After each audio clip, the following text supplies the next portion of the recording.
Hello everyone, তোমরা সবাই কেমন আছো? আশা করি খুব ভালো আছো আর আমিও খুব ভালো আছি। আর আমার নতুন একটি ব্লগে তোমাদের অনেক অনেক ওয়েলকাম। তো আজকে তো হলো সানডে, তো আজকে ব্রেকফাস্টে আমি ঝাল সুজি বানিয়েছিলাম। আমাদের তো সবার ভীষণ ভালো লাগে। তো এখানে যা যা ইনগ্রেডিয়েন্টস লাগে, ক্যাপসিকাম, আলু, গাজর, পেঁয়াজ, রসুন, আদা, কাঁচা লঙ্কা সব ফাইন চপ করে নিয়েছি। আর এখানে মেইন যে কাজ সেটা হচ্ছে সুজিটাকে ড্রাই রোস্ট করে নেওয়া। ড্রাই রোস্টটা ভালো করে করলে দেখবেন সুজি যেরকমই করুন না কেন খুব টেস্টি হয়। তো এখানে ড্রাই রোস্ট সুজিটাকে ভালো করে তুলে নেওয়ার পরে তারপর কড়াইতে আমি একটু সাদা তেল আর ঘি মানে একসাথে, তাহলে ঘিয়ের অ্যারোমাটা একটু সুন্দর হয়। অনেকে পুরো ঘিয়েও করে থাকেন। তো যাই হোক, সাদা তেল আর ঘি গরম করে ওখানে গোটা গরম মশলা, সর্ষে আর শুকনো লঙ্কা ফোড়ন দিয়েছিলাম। দেওয়ার পরে একটুখানি হিংও দিয়েছিলাম, একদম অল্প। তো দেওয়ার পরে লো হিটে হিংটা দেবেন অবশ্যই। তো এখানে গাজর আর আলুটাকে ভালো করে নাড়াচাড়া করব। ক্যাপসিকামটা একটু শেষের দিকে দিয়েছিলাম। এখানে আমার একটা ভুল হয়ে গেছিলো, আমি পিনাট বা কাজু বাদাম কিশমিশ আগে যে ভেজে তুলে রাখবো সেটা আমি করিনি, তারপরে ওটা অ্যাড করেছিলাম। আপনারা অবশ্যই ওটা ভেজে অ্যাড করবেন। তো এখানে পেঁয়াজ কুচি দিয়ে ভালো করে নুন হলুদ দিয়ে নাড়াচাড়া করে সবজিটা একটু নরম হয়ে আসলে তখন ওর মধ্যে জিরের গুঁড়ো আর ধনের গুঁড়ো দিয়েছিলাম একদম অল্প। অনেকে লঙ্কার গুঁড়ো ইউজ করে থাকে, আমি দিইনি যেহেতু আমরা লঙ্কার গুঁড়োটা একটু কম খাই।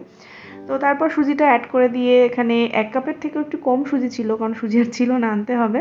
তো ভালো করে নাড়াচাড়া করি আমি 5 মিনিটের মতো লো হিটে। তারপর আমি যেহেতু 1 কাপের থেকে কম সুজি ছিল, তাই এই কাপের 1.5 কাপ আমি জল এতে দিয়েছি। বেশি জল এতে লাগে না, কারণ ক্যামেরাটা হয়ে যাবে একটু ঝুরঝুরে, ঝাল সুজি ভালো। তারপর হিটটাকে একটু লো করে দেবো। তারপর এখানে 7-8 মিনিটের মধ্যে আমার সুজি হয়ে যাবে। তো এখানে হাফ টিস্পুনের মতো একটু ঘি দিলাম আর একটু ধনেপাতা কুচি ছড়িয়ে তার উপরে আমি একটা থালা, মানে গ্যাস অফ করে থালা চাপিয়ে আমি 10 মিনিট এখানে রেখে দেবো। কারণ সঙ্গে সঙ্গে সুজিটা দিলে না কেমন একটা বাজে লাগে, নরম কাদা কাদা। একটু 10 মিনিট পরে কখনো ঢাকা দিয়ে রেখে সুজিটা খাবেন, দেখবেন সুন্দর একদম ঝুরঝুরে হবে সুজিটা। তো আজকে তো হলো সানডে, তো আজকে আমাদের বাজার যাওয়ার পালা। তো আজকে ব্লগ আমি এখান থেকেই শুরু করছি, ব্রেকফাস্ট থেকে। আমাদের সাথে থাকো, আশা করি খুব ভালো লাগবে। আর হচ্ছে একটু তাড়াহুড়ো চলছে, এসে এসে চা খাবো বাজার থেকে এসে। ভেজিটেবলস খেতে হয়।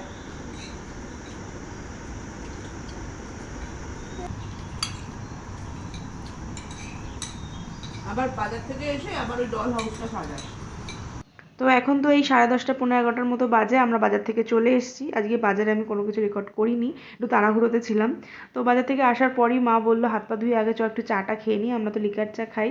তো এখানে এই যে কলকাতা থেকে এই এত নিমকি, বাড়িতে বানানো নিমকি নিয়ে আসা হয়েছে, এরকম এক বড় ডাব্বা।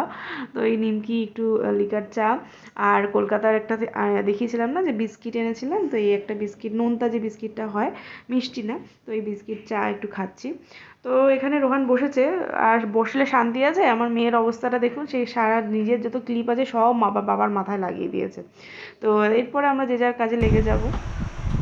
আমি ভেবেছি চাটা করে ফ্লাক্সে রাখি, তারপরে ওইটা উচ্ছে দুটো সিদ্ধ বসাবো। চাটাও ফুটেছে, তোরা আসছিস।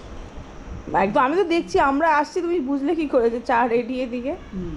না, আমি ফ্লাক্সে রাখবো। 60 টাকা কিলো ইঁচড়, এখানে হচ্ছে 100 টাকা কিলো। তো চা খাওয়া হয়ে যাওয়ার পরে এখন এই মাংস মাছ এগুলো সব ধুয়ে ভালো করে নুন হলুদ করে মাখিয়ে রাখছি, এগুলো ফ্রিজে তুলে দেবো। যেটা রান্না সেটা বাইরে রাখবো। তো বেশি আমরা মাছ মাংস এবার আনিনি, কারণ এত গরমে আমরা এখানে মাছ মাংসটা একটু কম খাচ্ছি, মানে হাই প্রোটিন যেহেতু এগুলো। তো এখানে খয়রা মাছ, পোনা মাছ এগুলো তো নুন হলুদ মাখিয়ে রাখলাম, চিকেনটাও। আর একটা মাছ আছে, সেটা মা বললো কাটবে। তো এখানে সবজিগুলোকে একটু ধুয়ে রেখে দিয়েছি, ফ্রিজে রেখে দেবো। এই ইঁচড়টুকুর দাম নিয়েছে 50 টাকা, জানেন? এইটুকু এঁচড়। যাই হোক, অ্যাকচুয়ালি ভেজিটেবল আমাদের ছিল, 2 দিন আগেই বাজার করেছিলাম। তো তাও রোহান এখানে ভেজিটেবল দেখে বললো অল্প কিছু নিয়ে নিই, কারণ এখানে বাঙালিটাই ভেজিটেবল পাওয়া যায়। লেখ লেখ লেখ, ওখানে বসে কেন লিখতে বসেছিস? হ্যাঁ, এইখানে বসে লেখ, এখানে বসে লেখ। আর এটা এখন এটা করতে বলেছি তোকে আমি, আগে এটা লিখে নে, এটা তারপর এটা লিখবি। এখানে এনে, এখানে বসে লেখ, ওটা শেষ হবে, এটা লিখবি, হয়ে যাবে। আমি জানি এসে দেখি সব লেখা হয়ে গেছে, ঠিক আছে?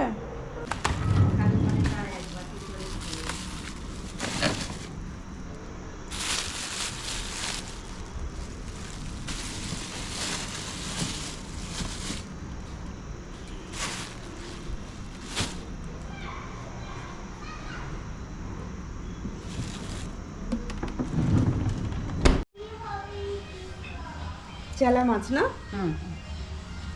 আঁশ ছাড়াতে হয় না, ঘষে ধুলে একটুখানি ঘষলে হয়ে যায়। তুই একটু ল্যাসটা কাটবে আর হচ্ছে পেটটা পেটটা একটুখানি জাস্ট গেলে তো, হ্যাঁ ফুলকা টুলকা সব কিছু বার করতে হয় না। না তো খুব ভালো মাছ না? বেলে মাছটা খুব টাটকা ছিল, ওটাই আমরা দুপুরে রান্না করেছিলাম, আর রান্না করে ওটাই খেয়েছিলাম, তার সঙ্গে একটু সবজিও খেয়েছিলাম। তো অ্যাকচুয়ালি খুব তাড়াহুড়ো করে খাওয়া দাওয়া করি, ওই জন্য আমি কোনো কিছু রেকর্ড করে উঠতে পারিনি। তো এখন এই 3টের মতো বাজে, বাইরে মানে যে এখন বাইরে 44, মানে ফিলস লাইক না, অ্যাকচুয়াল 44। তো আমরা অ্যাকচুয়ালি মেয়েটাকে নিয়ে ক্লাবে এসেছি, কারণ সুইমিংয়ে ওকে ভর্তি করেছি। তো এখানে আজকে ওর ফার্স্ট ডে অফ সুইমিং, তো চলুন সাথে থাকুন। এই করো, স্মাইল করো। ভয় পাচ্ছ? ভয় পাচ্ছ না?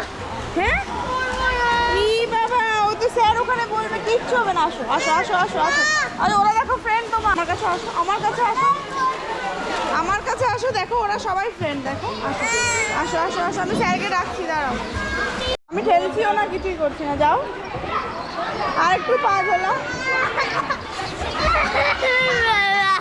Very good. পাটা পাটা জলটা তো দেখ ঠান্ডা না গরম, জলটা দেখ ঠান্ডা না গরম, সেটা তো দেখ। Very good. ঠান্ডা না গরম? তুমি চলো না। আমাকে আজকে নামতে দেবে না। এরকম যে একটা দৃশ্য হবে সত্যি আশা করিনি, কারণ আগের দিন যখন ভর্তি করাতে নিয়ে এসেছিলাম না, তখন ও জলে নামার জন্য পাগল হয়ে যাচ্ছিল, রীতিমতো কান্নাকাটি করছিল। তো আজকে যখন ফাইনালি সুইমিং কস্টিউম ক্যাপ পরানোর পরে যখন এই সিঁড়িতে এসছে, তখন কান্নাকাটি আর নামবে না। 3:30 থেকে 4:15 টাইম, ও মানে আধা ঘন্টা ধরে 40 মিনিট ধরে শুধু দৌড়ে দৌড়ে পালিয়ে এসছে, নামবো না, জাস্ট শেষ হওয়ার টাইমিং শেষ হওয়ার 10 মিনিট আগে আলটিমেট গিয়ে জলে নেমেছিল। তো কোচ বললো একদম প্রেশার করবেন না, রোহানও বললো ওর জলের প্রতি ফোবিয়া কাটুক, ধীরে ধীরে সবাই সুইমিং আজকে কেউ 1 মাসে শেখে, কেউ 2 মাসে শেখে, ঠিক আলটিমেট শিখে যায়, একদম প্রেশার করবে না। তাই কোচ ওর সামনেও আসেনি, কোচ বলেছে ওর জলের প্রতি দাঁড়িয়ে থাকুক, তাতেই হবে। রোহানও সেম কথা বললো। অ্যাকচুয়ালি রোহান সুইমিং জানে রোহান, কিন্তু সুইমারদের টাইম আর লার্নারদের টাইম এক না, লার্নারদের টাইমে কোচ শেখাবে, সুইমার না। সুইমারদের টাইম আলাদা, তখন সবাই ওখানে সুইমার সবাই থাকবে, সেখানে লার্নার থাকবে না, তার জন্য রোহান চাইলেও নামতে পারেনি। তো যাই হোক, তো অ্যাকচুয়ালি আমাদেরও ধৈর্য হারানো উচিত না, ওর বাচ্চা পারছে আমার বাচ্চা পারছে না, এটা ভাবা উচিত না, কারণ হাতের 5টা আঙুল সমান হয় না, কারোর ব্যাপারে কোনো ব্যাপারে কম সময় লাগে, কারোর বেশি সময় লাগে, এটা মাথায় নিয়েই চলা উচিত। ধীরে ধীরে আলটিমেট শিখে যাবে। কোনো বাচ্চাকে কখনো আপনারা প্রেশারাইজ করবেন না, কেন তুই পারছিস না, ওরা পারছে। ও আলটিমেট যে একা একা নেমেছে, এটা অনেক বড় ব্যাপার। তো যাই হোক, 5-10 মিনিট ছিল জলে, তারপর তো ফ্রেশ হয়ে আমরা বাড়ি চলে আসি, তারপর একটা কাজও মিটিয়েছিলাম। তো এখন আমরা লিফটে, এখন 7:23 মতো বাজে, অনেকটা বেলা হয়ে গেছে, আর খুব খিদেও পেয়েছে। আর আমরা এখন জয় ভবানী বড়াপাও থেকে বড়াপাও নিয়ে এসেছি, তো বাড়িতে গিয়ে এখন আমরা এই বোম্বে বড়াপাও খাবো। খাবে কি খাবে তুমি বলো, এখন বড়া পাও। বড়া পাও। হাত পা ধো, হাত পা ধো, হাত পা ধো।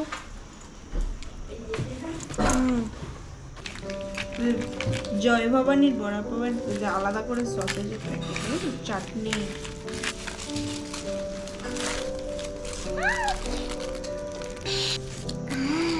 নামি নামি নামি। তো এখানে আমরা 4টে বড়াপাও নিয়ে এসেছিলাম, এটা বোম্বে বড়াপাও, এক একটা বড়াপাও 25 টাকা করে নেয়, আর এই জয় ভবানী খুব ফেমাস।